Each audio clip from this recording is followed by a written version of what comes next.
From the Center for the Study and Teaching of Writing at The Ohio State University, this is Writer's Talk. I'm Monica Song. Joe Crookston is a folk musician born and raised in rural Ohio. His music combines bluegrass, country, and folk, and he has been awarded the Top Emerging Artist as well as the Most Wanted Artist by the Falcon Ridge Folk Festival. His latest album, Abel, Baker, Charlie, and Dog, won the 2009 Album of the Year by the International Folk Alliance in Memphis. He has worked as a song leader and organizes workshops throughout the United States to facilitate creativity, music, storytelling, and personal expression amongst communities. Joe believes that everyone has a powerful story inside and seeks unique ways to bring those stories to the surface. Welcome, Joe Crookston, to Writer's Talk. Hi, Monica. I'm glad to be here. Fantastic. Okay, so let's start off with a personal question. Okay.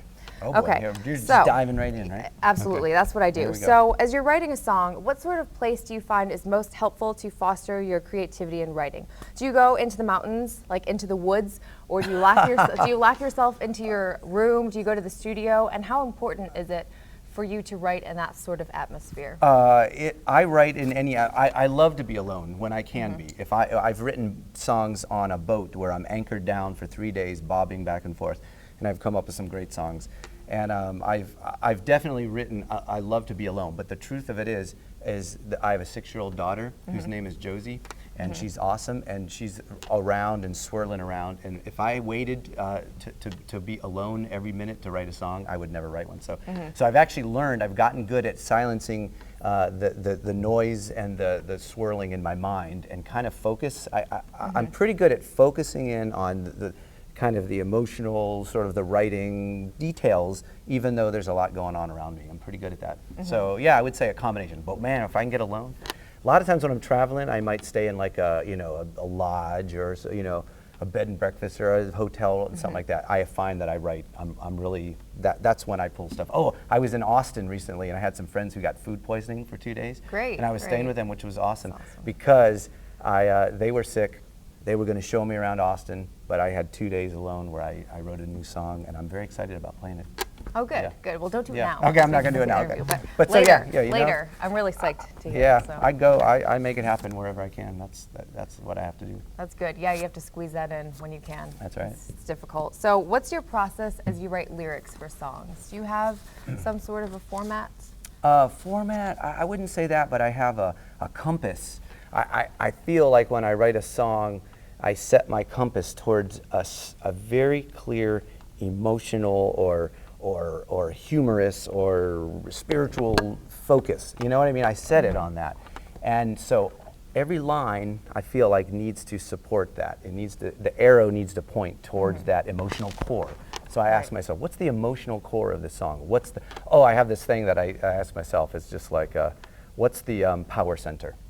That's my way. I don't think I've ever heard anybody. No, I've heard that the other day. Yeah, someone else. Right? Yeah. Someone else said that. Power yeah, center. Power center. Yeah. So I think if I have this song about a drunk rooster who gets drunk on whiskey and like, and I say, what's the power center of that song? That it's an absurd, fun song, and I have to go there. I have to go to that place.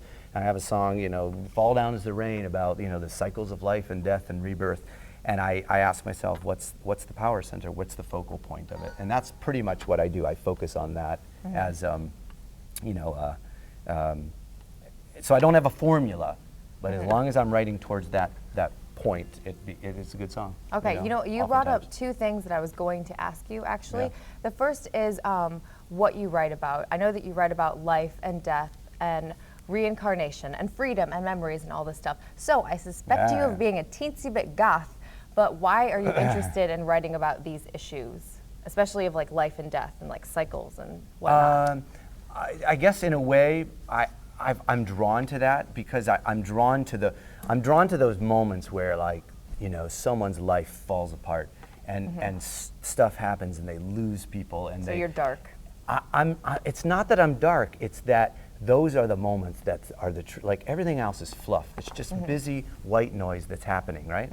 And to me, the moments that are the most true are when well, I won't be swearing too much on the video here, but is there a fan involved in this quote you're talking about? Yeah. Yes. Okay. That one, yes, okay. That's right. There's a fan. Yeah, that's right. The proverbial fan is And so what I would say about that is not so much that I'm fascinated with death, but I'm fascinated with those moments that matter. You know what I mean? And that people are really like brought to their knees and that they care about. So that would be, you know, it's not really a fascination with death, it's a fascination with life, actually. It's like, hey, look, we're on this planet. We've got legs, we've got voices. What are we all doing sitting around, you know, moping and you know what I mean? Like, this is is a miracle that you know. So for me, it's not actually about death. It's about like, this is a miracle. Let's get going. Make something happen. You know. Okay, cool. And then the other thing that, okay, so where is it? So I read that as you're writing a song, you see yourself as chiseling away at unnecessary words and distilling the song, right? So this idea of chiseling and distilling and purifying. Can you explain why that is so important to you as a writer? You know, that's like a quote about, you know, Michelangelo and the David, you know, or just like, you know, basically taking away everything that isn't the beautiful art. That isn't an original. That's, you know, that's something that I've heard. But I think what I'm really into is I love honing. I love the process of having a general idea for a song. It comes out, you know, inspiration, it's 3 in the morning, and woo, you know, it sounds. But then for me, it's a day-to-day, like a week-long, 2 weeks, 3 weeks, sometimes a year-long process of changing words. Do you know what I'm saying? Like that of and the, and turn that ruby color to velvet green, you know, and also the flow of the words really matter to me. So really what your question about chiseling away, to me, I love to hone, and I have a very fierce kind of focus when it comes to that. I love to take a song that's pretty good, and I like to make it better and better and better and better. So I'm a craftsperson in that way, you know. I've never been too, the songs that I make up on the spot can be cool, but they're never the ones that stay long term. It's the ones that I've really put my time and effort into that stick around, and yeah. Okay, right on. That's good. That totally makes sense. Okay, so next question is, you play a lot of instruments, like 1,000. So you play guitar, accordion, what is it, fiddle, and claw hammer, banjo, and you're a singer and songwriter. So my questions are, first of all, what is a claw hammer banjo? Why is it called claw hammer? Second of all, like, does it help with your writing knowing all these different sorts of instruments because you understand like potential sounds more? Does that help you, being able to play that many instruments? It does. Okay, here's what I would say is that I play claw hammer. I'll start. One question, what is claw hammer band? Claw hammer, you know, you take your hand and you hold it like a claw. So it's a traditional way of playing, you know, like this. And then you're actually playing down, you know, I have my banjo sitting back here, but I won't grab it. Are you playing with your nails or your knuckles? The back of my nails, yeah, so right here, and I'm actually hitting the back of the string with the back of my fingernails. So are your nails all weird I'll fake looking? it. Not really, no, they're actually not so bad. I'll fake it on the guitar. Imagine that this is a banjo. It might sound something like. So you get that like, it's almost like a texture. Now that sounds really bad because it's on a guitar in a standard tuning. But it adds like sort of a texture to the sound, doesn't it? It definitely. Don't you think? And also super rhythmic. The thing I love about, like, there's bluegrass banjo, which is kind of like fast and, you know, like up and down, and super impressive. But I'm more into claw hammer for me, which is a lot less notes and it's more rhythmic. So it's this really driving, you know what I mean? And it has this kind of, I don't know, just sort of, to me it has a kind of a tribal, I don't know, just, but very rhythmic as opposed to a lot of melody notes. You know, I get more into the driving rhythm.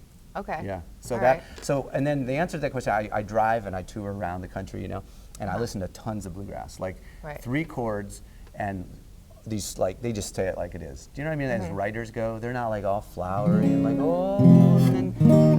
you know, they're meandering around. Hippies. Whatever, you know, they're not meandering around. They're just saying it like, you done left me, you know, you pissed me off, I'm hurting, Very whatever literal. it is, you know, and not that I write like that, but what it does is here's like 2 or 3 verses that just like get to the point and they're done. And I love that about bluegrass, you know? So that's influenced my writing in that what I feel like I do is my songs are short and sweet and simple in a way that there's a clarity to them. I don't tend to ramble on and get all flowery with my music. It's kind of like, here's the song, 3 minutes, 4 minutes long. Okay, so then what's the difference between country, bluegrass, and folk? what's the difference between those genres, and how do you combine them? Because you sort of started explaining bluegrass, but then how would you differentiate that from the other two? That's a big question. I don't know. You don't know. Not even. I would say that really, honestly, country. I wouldn't classify my music as country, but what I would say is this: how I combine the two. Take a bluegrass song, something like I got a pig at home in the pan in the corn to feed him on. Okay, you know, but that's like this, old time, bluegrass song, And now it has this.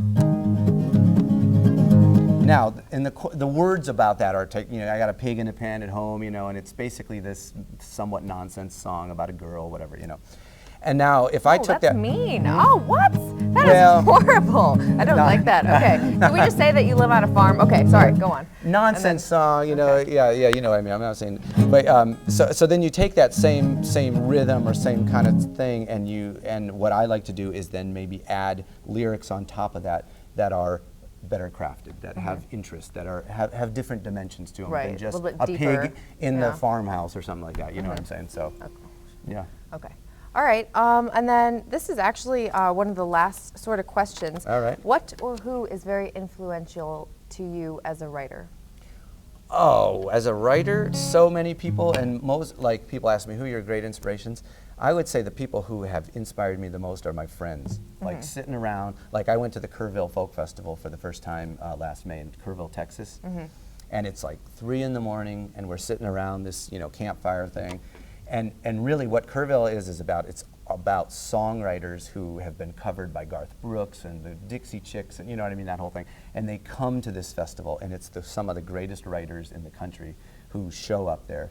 And you sit around and play, and it's like 2, 3 in the morning, and one of my friends pulls out a new song that's like, wow, that is a great song, and I want to be a better writer. So in a way, there are those stars out there who have kind of, But I would say on a day-to-day level, my friends and my peers who are out there writing songs are the people who just, and maybe people have never heard of them, but they're like, oh, that got me. Yeah, because that is the annoying question. Who's your inspiration? But really, it should be about actually talking about whether it's music or writing or art or film, whatever it is that is your area. You should be hanging out with those types of people that are interested in that and doing that, and talk with them about it, and just throw out ideas, and that's how you experiment and come to realizations. Absolutely. I like that answer. Thank you. I like it. It was a brilliant answer. I like that question.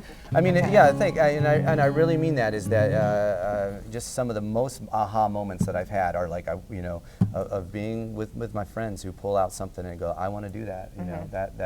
That you nailed it, and I want to show up next time and have something, and I want to nail it. So there's a certain amount of pride maybe in that, and there's a certain amount of deep desire to communicate. I want to write a song that communicates something, and people go, yeah, I hear that. That made me feel. That made me think about something in a different way. That I've done my work. So Joe is here in Columbus, Ohio, performing with the 6-String Concert Series at the Columbus Performing Arts Center. So let's take a look at Joe in action now. Enjoy!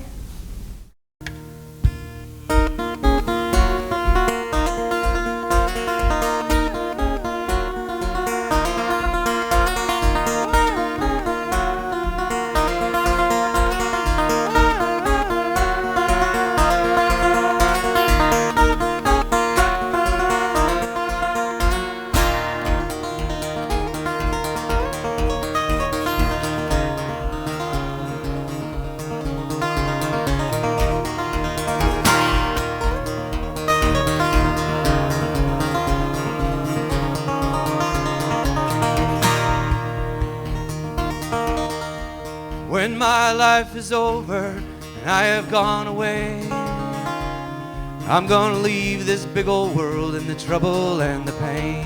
And if I get to heaven, I will not stay. I'll turn myself around again and fall down as the rain.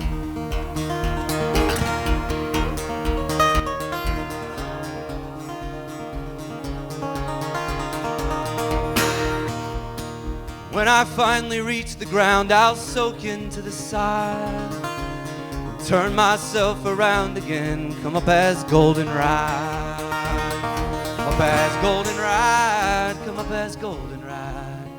Turn myself around again, come up as goldenrod. Here we go. Come up as goldenrod, come up as goldenrod. Turn myself around again, come up as goldenrod.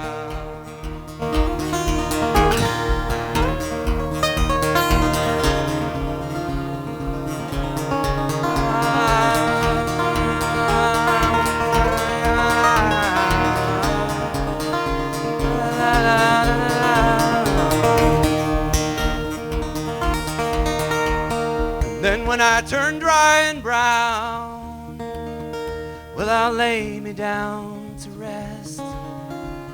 Turn myself around again as part of an eagle's nest. Part of an eagle's nest, part of an eagle's nest. Turn myself around again as part of an eagle's nest. Here we go. Part of an eagle's nest, part of an eagle's nest. Turn myself around again as part of an eagle's nest.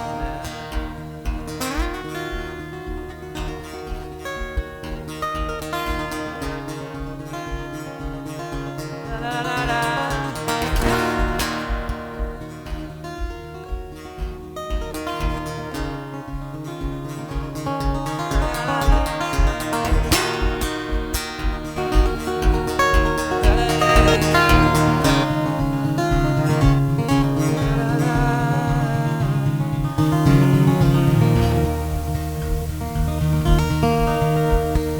When that eagle learns to fly, I'll flutter from that tree. I'll turn myself around again as part of the mystery. Part of the mystery, part of the mystery. Turn myself around again as part of the mystery. When my life is over, I have gone away, I'm gonna leave this big old world and the trouble and the pain. If I get to heaven, I will not stay. I turn myself around again and fall down as rain. La, la, la.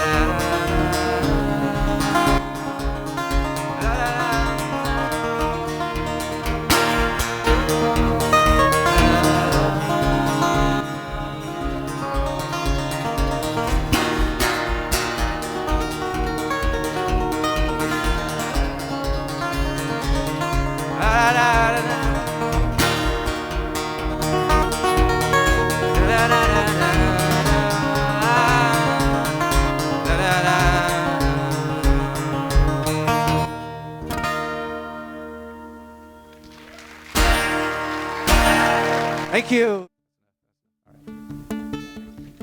John had a horse and the horse ran away. Bad luck, bad luck.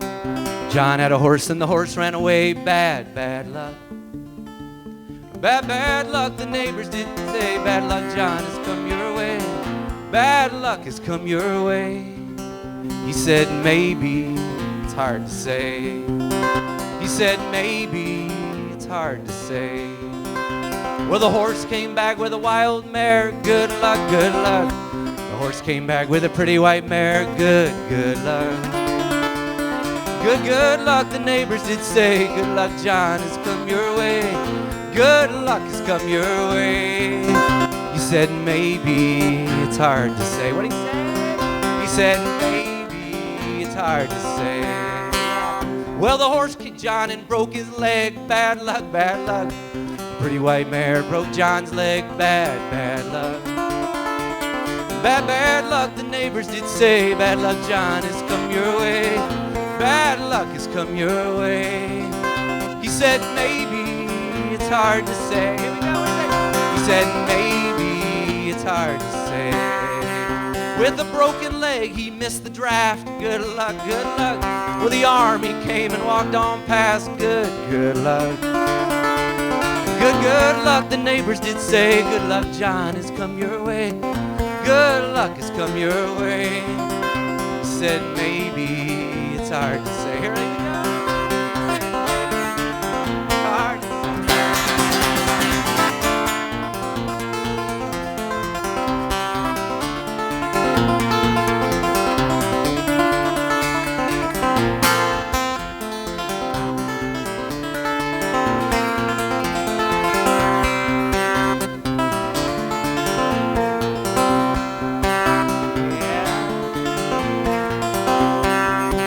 Well, his leg grew worse and it would not heal. Bad luck, bad luck. And the pain was all that John could feel. Bad, bad luck. Bad, bad luck, the neighbors did say. Bad luck, John, has come your way. Bad luck has come your way. He said maybe, it's hard to say. Here we go. He said maybe, it's hard to say. Well, the nurse she came to take care of. Good luck, good luck. And the two of them, they fell in love. Good, good luck. Good, good luck, the neighbors did say. Good luck, John, has come your way. Good luck has come your way. Here we go. He said maybe it's hard to say. He said maybe it's hard to say. One more time. He said maybe it's hard to say.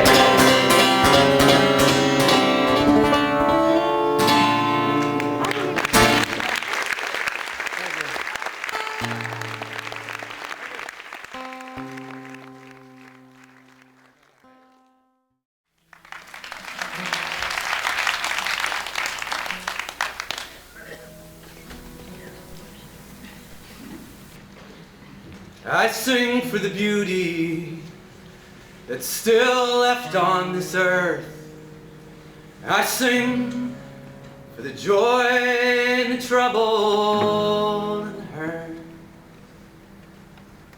I play this guitar for all that I'm worth. I sing for the beauty that's still left on this earth. I say, why all the loneliness? Why all the fear? And if it's up to me tonight, there'll be none of that here. Why all the anger and why all the grief? Lay it down tonight. We have everything we need. Lay it down tonight. Have everything we need. And I sing for my family to remember where I'm from. I sing for my mother and her sadness and her love. And I sing for my father and the work that he's done. I sing for my family to remember where I'm from.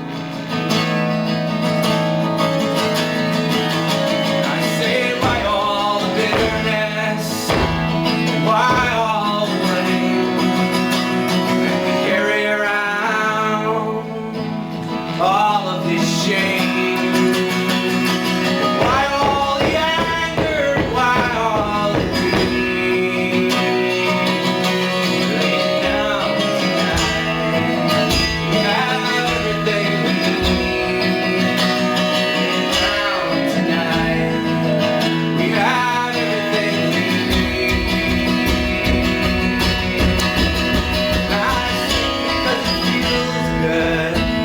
I have no choice. I tap my foot, I move around, I make a lot of noise. I sing because I'm able, because I have a voice. I sing because it feels good, because it feels good. I say, why all the loneliness? Why all the fear? And if it's up to me tonight, there'll be none of that here. Why all the anger? Why all the fear? Lay it down tonight. Have everything we need. Last time I